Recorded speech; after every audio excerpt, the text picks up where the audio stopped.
when you can't say something about something, Or it's right to you, but you can't say it. I mean, well, it's true though. Again, it might not be right. It's just your perspective. But the whole free speech thing says when you shut that dialogue down, and you ban someone to say they're hateful, then everybody seems to hate Charlie Kirk.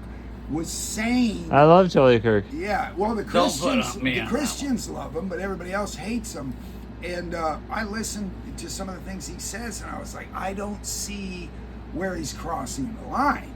It feels like he's giving his perspective, but incredibly open to hear the dialogue. It's just that he's a professional now, so I think that frustrates people. When you've been talking like this for so long, you can't be rattled. And a debate.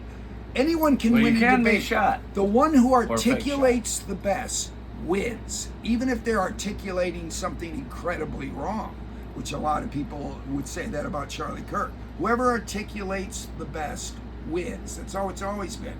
You want to win an argument, articulate it better than the other person.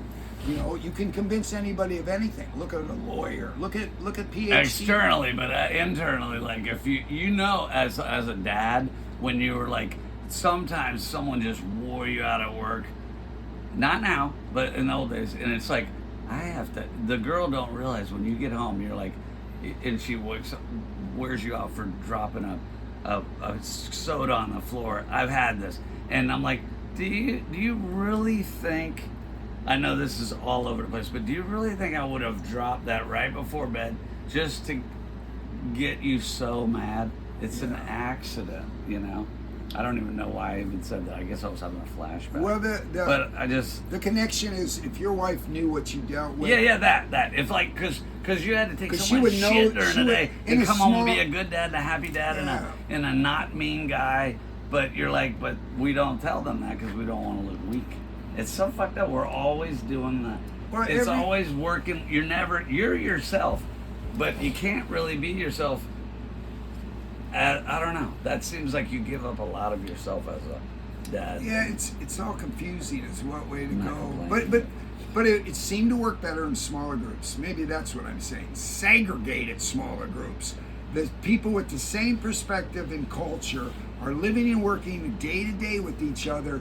And your wife not only knows your boss, she knows his wife, and she understands more deeply. And you have the same culture, same ideas. It works.